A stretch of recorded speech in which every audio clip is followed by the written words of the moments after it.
जय माता दी, जय सूर्यदेव। रविवार व्रत के नियम। सुबह स्नान आदि करके स्वस्थ वस्त्र धारण करे, शांत चित्त से व्रत का संकल्प ले, सत्य बोले व ईमानदारी का व्यवहार करे और कम से कम एक परोपकार करे, अवश्य करे। व्रत के दिन एक ही समय भोजन करे। भोजन तथा फलाहार सूर्य अस्त से पहले ही कर ले। यदि सूर्य छिप जाए तो दूसरे दिन सूर्य भगवान को जल देकर ही अन्न ग्रहण करे। व्रत की समाप्ति के पूर्व रविवार की कथा अवश्य सुने या पढ़े।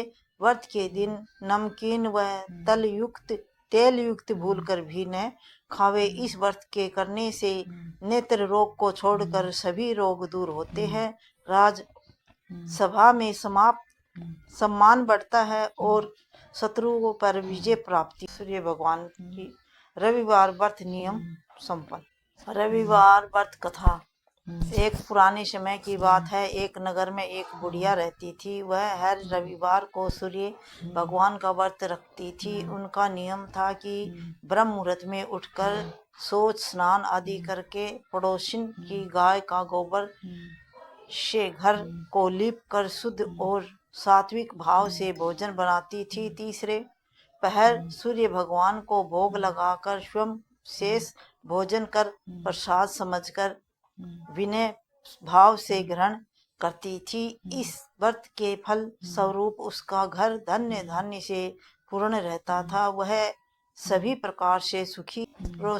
पड़ोस में एक बुढ़िया की पड़ोस में एक और औरत रहती थी। उसे वृद्धा श्री संपन्नता अच्छी नहीं लगती, इसलिए उसने रविवार के दिन वृद्धा के उठने से पहले अपनी गाय का गोबर उठाकर अंदर रख लिया। आसपास कोई और गाय न थी, फलत बुढ़िया के घर न लिपने सकी, भोजन बना न सकी, भगवान को भोग लगा। उस रात बुढ़िया के सपने में भगवान दिखाई दिए। अंतर्यामी भगवान ने अनजान बनते हुए वृद्धा से भोग न लगाने के और प्रसाद न पाने का रहस्य पूछा। वृद्धा ने बताया कि गाय का गोबर न मिलने से वह ऐसा न कर सकी। तब भगवान ने कहा, भगवती तुम क्यों सच्चे मन से निष्ठा भाव से मेरा व्रत रखती हो, इसलिए मैं तुमसे पसंद हूँ। मैं तुम्हें एक ऐसी गाय देता हूँ जो तुम्हारी सभी कामनाएं पूरी करेगी, क्योंकि मेरा व्रत भक्तों के लिए सभी संकट को और अभावों को दूर करके सिद्धि रिद्धि देता है।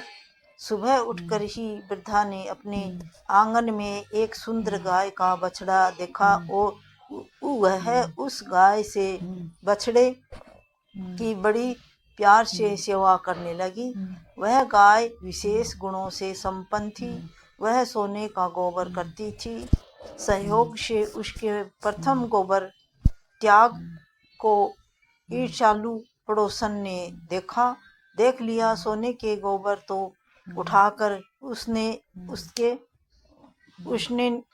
के नीचे अपनी गाय का गोबर रख दिया। अब वह इस तरह में रहने लगे और जैसा ही गाय गोबर करती, पड़ोसन गोबर को उठा ले जाती, उस स्थान पर अपना गाय का गोबर रख जाती। सूर्य भगवान ने चालाक पड़ोसन की चालाकी से वृद्धा की रक्षा का एक उपाय निकाला। शाम के समय बड़ी जोर की आंधी चली। वृद्धा को गाय घर में बांधकर सोना पड़ा। सुबह उठने पर गाय के नीचे सोने का गोबर देखा तो उसे उसकी विशेषता का पता चल गया। अब वह शाम को गाय को घर में ही बांधने लगी। ईर्ष्यालु पड़ोसन ने इस प्रकार जब अपने को सोने के गोबर से वंचित होते देखा तो उसने राज दरबार में जाकर राजा को सुनाया कि पड़ोसन की गाय सोने का गोबर करती है, वह आपकी गौशाला में रहनी चाहिए। राजा को बात जच गई। उसने उसी समय सिपाहियों को भेजकर गाय खुलवा लिया कर मंगवा ली। वृद्धा ने रोने धोने का राज कर्मचारियों ने पर कोई असर नहीं हुआ।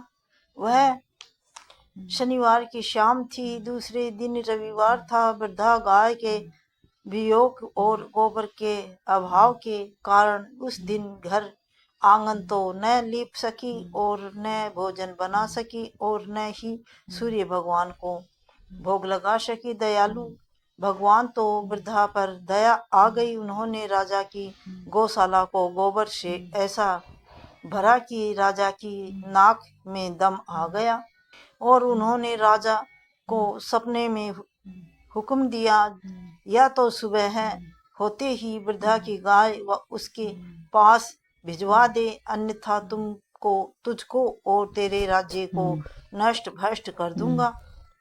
सुबह होते ही राजा ने सामान के साथ गाय वृद्धा के वापस भेज दी और साथ में घोषणा कर दी कि जो कोई भी सूर्य भगवान की भक्ति वृद्धा की जो सूर्य भगवान के भक्त वृद्धा की कोई किसी भी प्रकार से सताएगा उसको कड़ी सजा मिलेगी। सूर्य भगवान की भक्तनी वृद्धा को किसी ने भी इस प्रकार किसी भी प्रकार से सताएगा उसको बड़ी कड़ी सजा दी जाएगी। दूसरे आदेश में उसने प्रजा को हर रविवार का सूर्य भगवान का व्रत रखने को हुक्म दिया। व्रत के अच्छे फल स्वरूप राजा और प्रजा की सभी मनोकामनाएं पूरी होने लगी और प्रजा तथा राजा आनंद से साथ भगवान की कृपा का बखान करते हुए दीर्घकाल तक सुखी और संतुष्ट रहने लगे। सब लोग को सिधार गए। बोलो सूर्य भगवान की जय। जय माता दी। जय सूर्यदेव।